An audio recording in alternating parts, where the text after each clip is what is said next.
Hi everyone, welcome to another episode of Outgrow's Marketer of the Month. I'm your host, Dr. Saksham Sharda. I'm the creative director at outgrow.co.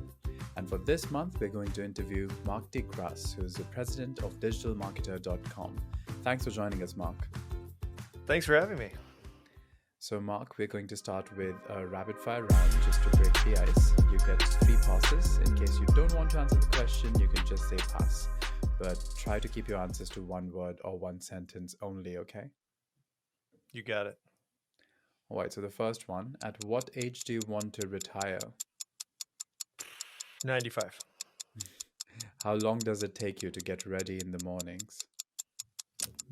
10 minutes. Most embarrassing moment of your life? Oh, that is a hard one.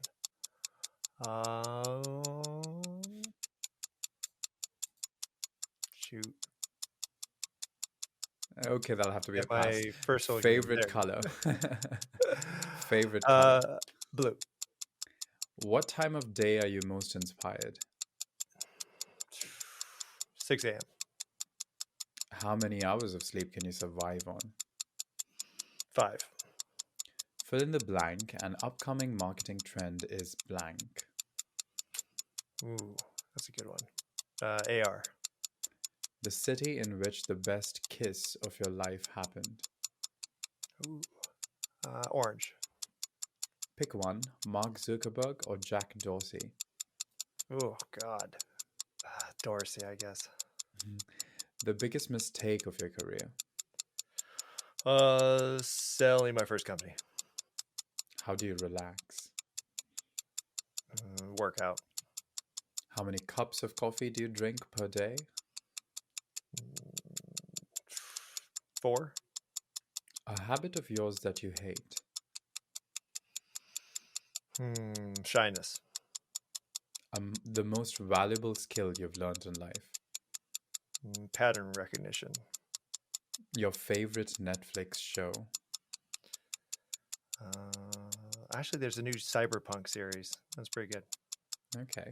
So that's the end of the rapid fire round. You scored almost like 99%, except one question, which you took a long time to think about. But anywho, let's move on to the long form questions. The first one is, do you agree that well-designed visual content can increase customer interaction and move prospective customers further along the buyer journey more quickly?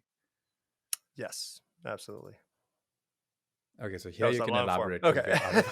The rapid fire round.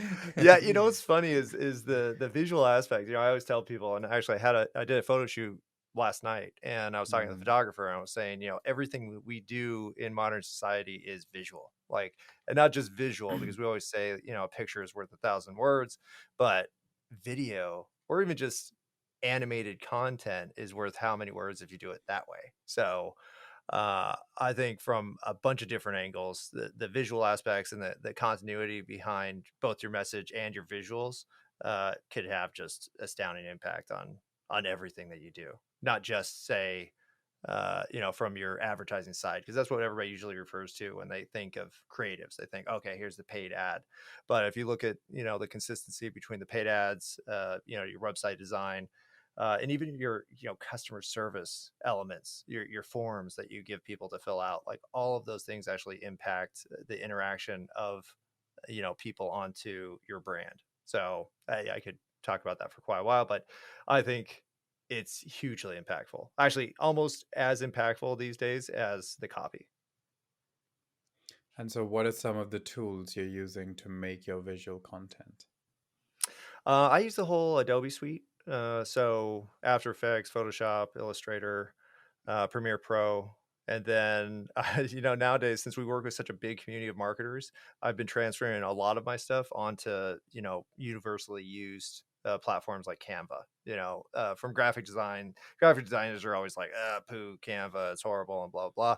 I'm like, man, I could create so much content on Canva in like seconds. And it's not just because it's easier than Photoshop. It's because they pull all these elements from everywhere, where I don't have to go find a stock photo, and I don't have to go, look at Pinterest for inspiration. I don't have to go to all these places. I can actually just go on Canva and just pull everything at once. So as much as graphic designers will probably hate it, Canva is actually super cool. So those are the primary ones. And then I try to do everything else in app. So especially with the social media elements, the TikTok and Instagram and all those different ones, they actually give you credit if you use the in-app tools. So I've been trying to make an effort to actually use those different elements, especially with TikTok. You have those trending filters and all that kind of stuff. So if you just try to use it, it actually expands your creativity, and you're doing better on the platform just for employing what they give you.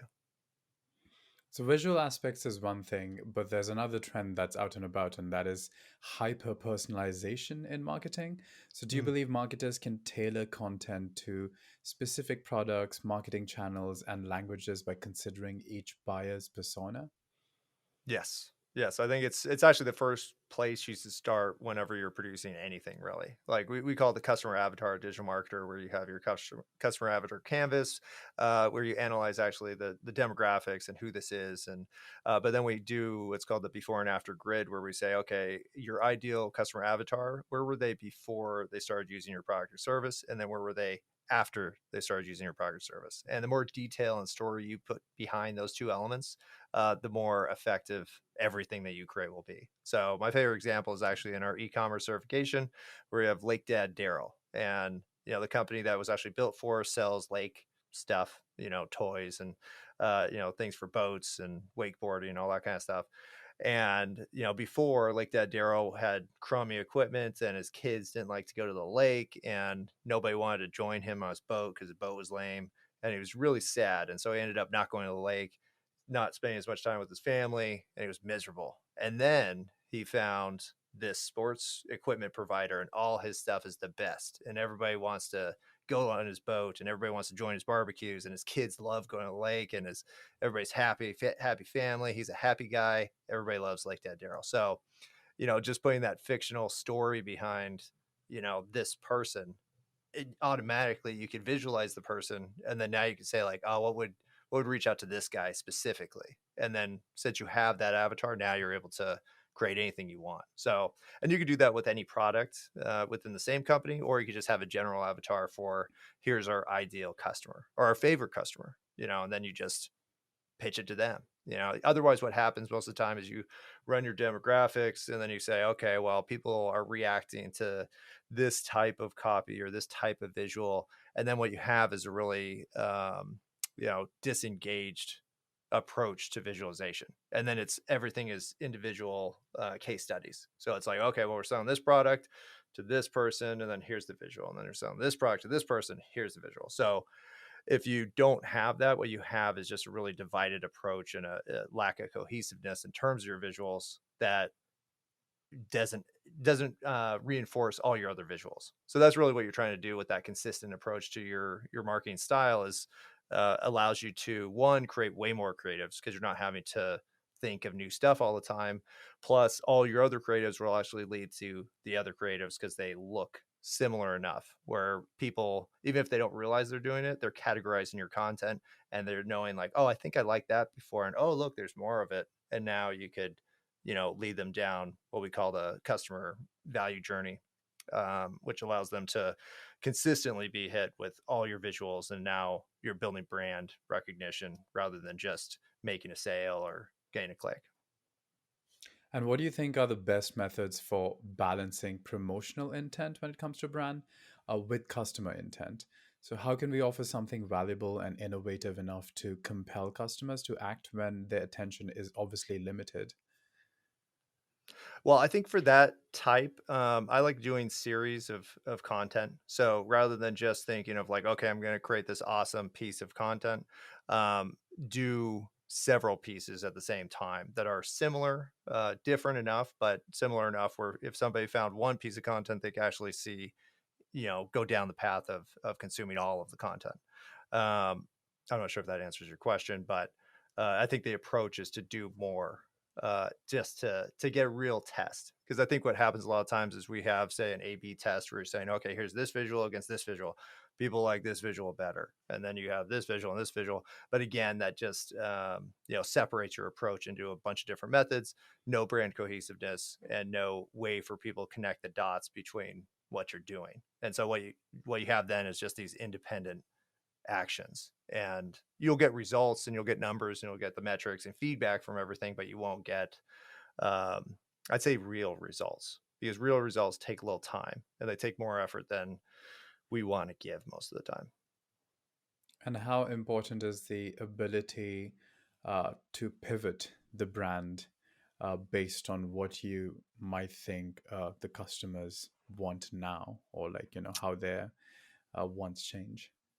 Oh, that's so hard, because I think the whole pivoting thing is, uh, it's it's what people want to do all the time. Because I've worked with so many companies where they're just like, you know what, we just need a rebrand. Like, we just need to start from scratch and start fresh and blah blah blah. And they'll spend all this time and effort rebuilding everything when they really had what they had before wasn't necessarily bad or wrong. They were just bored with it. So I think it's hard, because most of the time, from I actually did brand development where I worked with like 300 companies who wanted to start brands, and then I built everything out for them.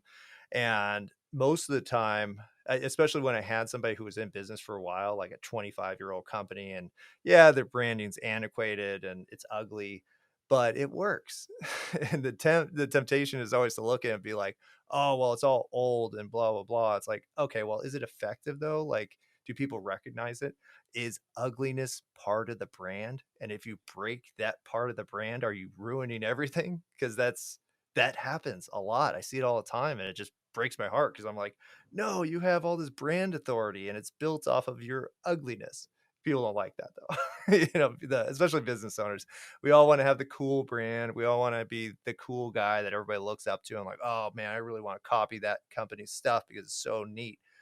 But if the visualizations and the process that you're going through is really ego driven rather than customer driven, or say, trend driven, then what you have is just a different thing. You didn't trade up from, the crummy old car to the brand new supercar. You just traded it for another very similar car, and you're kind of in the same boat, but you just spent tons of resources and time that could have been spent doing something else, like cold calling. It sounds ridiculous, but sometimes it's like, man, if you just spend a little bit of that time, a little bit of that money, just doing a little bit more of what worked since you've been around for a while, you do way better. So, um, yeah, I'd say if you're going to do it right, it requires a lot of discipline, a lot of soul searching in terms of why you're doing it, and then not doing that knee jerk reaction, which is to blow the whole thing up. I think people don't realize they do that a lot. Like, you destroyed everything because you were tired, and your 18-year-old niece said your brand is lame, and then you got offended by that. Then you want to, oh, come on in, we'll rebuild it for you, and you end up with this mess of a 50-year-old company that now looks like it was built by a 12-year-old TikToker, and it's bad. So, speaking of changes, do you believe that because third-party cookies will no longer be available, leveraging a variety of user data sources to target audiences will aid in the creation of a more personalized and targeted content? Oh, that's a really good question, because you want to say, I think all marketers will work around the third party cookie issue. Actually, I already know of several that are working around it. They're like, yeah, it Mm. doesn't even matter anymore. Like, we pull the data, we get everything we need. We're still doing what we used to do, which is really what I had seen when we made all the changes over the last 12 months. I was like, oh man, old marketing, or not old marketing, but the marketing that we used over the last 15 years is dead. Doesn't work anymore. We got to get back to true marketing and advertising, which I always go back to like Mad Men, where it's like, man, it's a bunch of guys or girls or whoever sitting around a table coming up with ideas and then pitching those ideas and selling those ideas and making it happen. And really nowadays we do that through content creation rather than just an ad, which is how it's done back in the day. But going back to that, but now I see marketers are working around it. There's so much new tech in terms of AI and ways to assess data. And at the end of the day, like, all the privacy laws and stuff is not really stopping any company from collecting your information. That'd be like if you think of our companies, we think, oh yeah, will protect your data. And we do. We protect your data. We're not going to give it to anybody, but we have the data. I have everybody's information. I can look up anything I want, and I know everything that you've done, at least within my platform.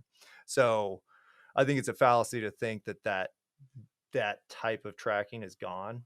And even though it makes everybody feel better, that we have these things in place, and it's good. You know, you don't want that data put in the wrong hands, and that's what it's supposed to be protected for.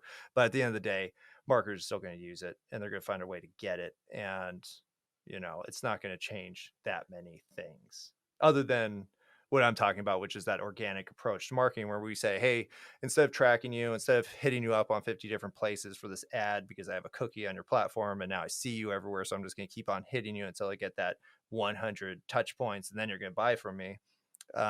It's going more towards content, where I'm going to feed you content.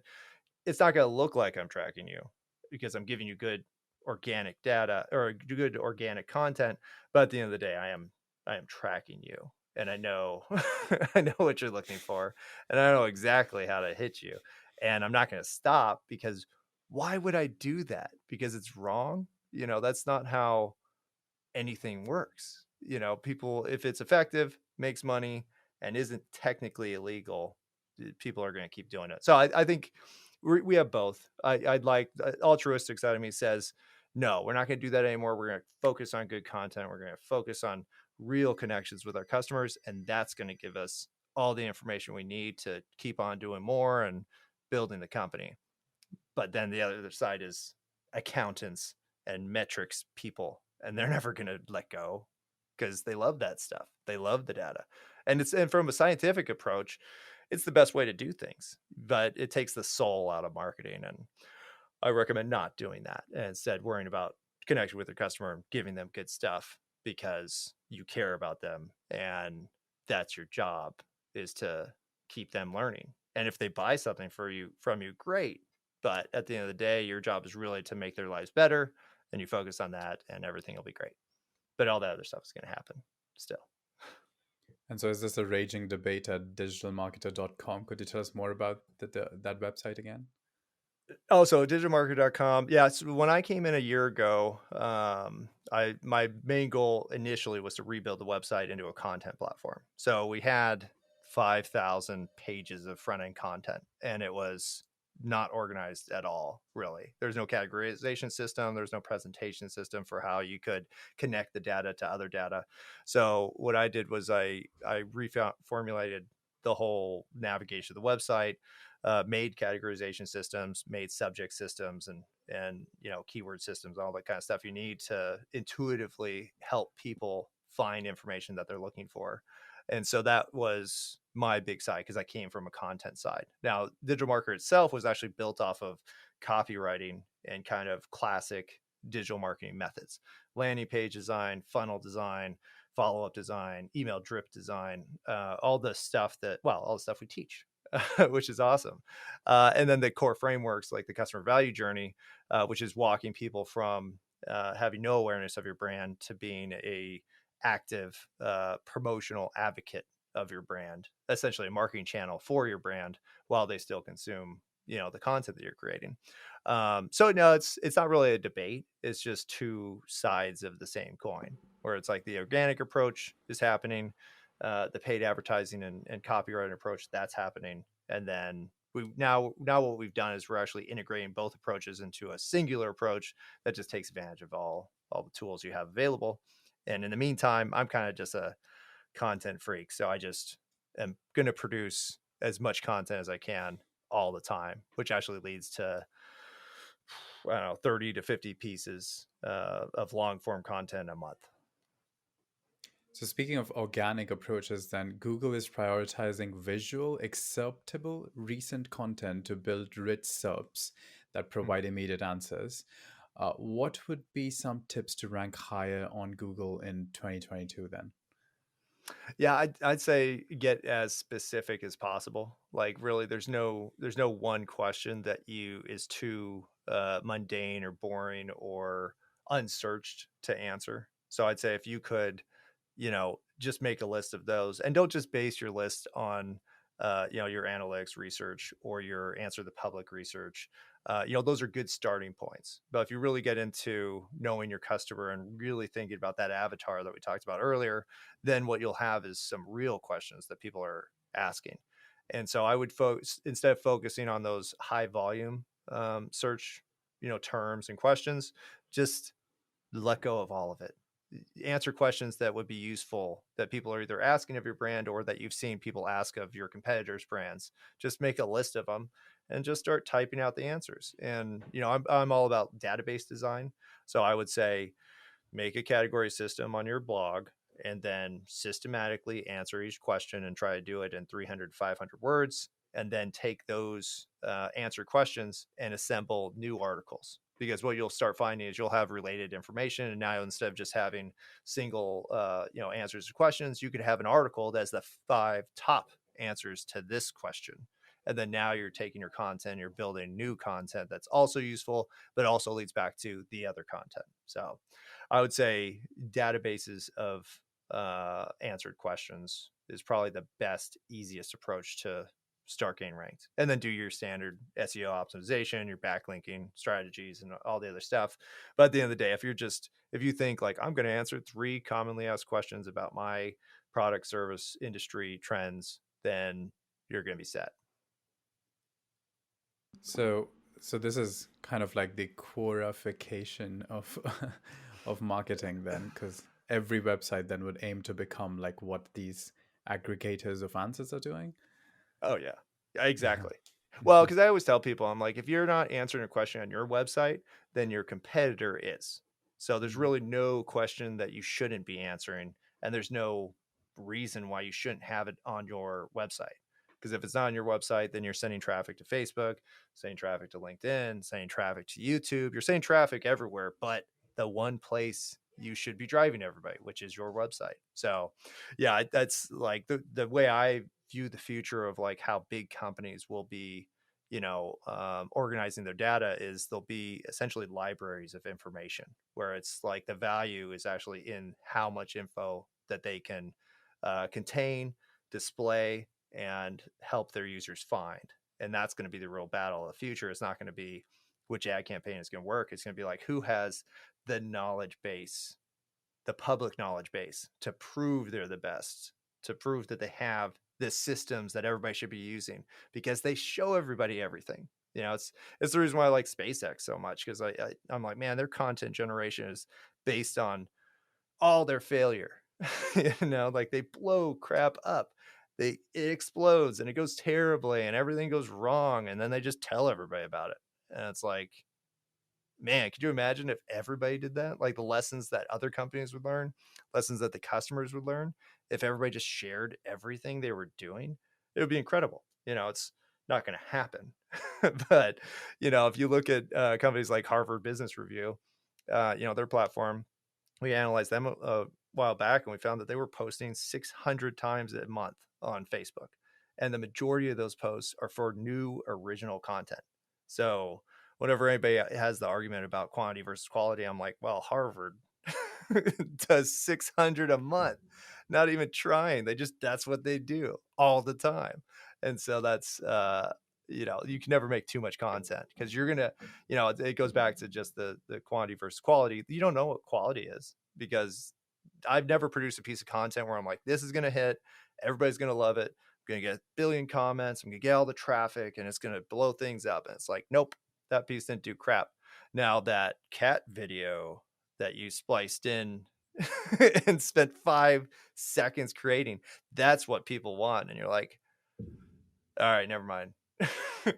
That's why I always just default to like, I'm going to talk to everybody. I'm going to collect as much content as I can. I'm going to make it easy to find. I'm going to make it consistent to consume. That's a whole nother element that I haven't talked about, but the consumability of content and how you structure it consistently makes a huge difference. That's why if you do have a content approach, and your approach is to send me articles, but you have no way of organizing or standardizing that information, then you're doing that one-off, case study stuff that I talked about earlier, rather than a consistent approach to giving people like, hey, you know what you're going to get here, and that's why you're going to come back. It's not just because I typed into Google and you were the first one. If you think about that, how many times you type into Google, you click on the top link, you consume the content, and then you leave. It had maybe a little bit of brand recognition, but I couldn't tell you the last 5 searches I did and the 5 links I clicked on, right? I mean, it's just, oh, thanks, buddy. Take that. It's like going through, Costco and grabbing the food samples. Oh, this is good. Yeah.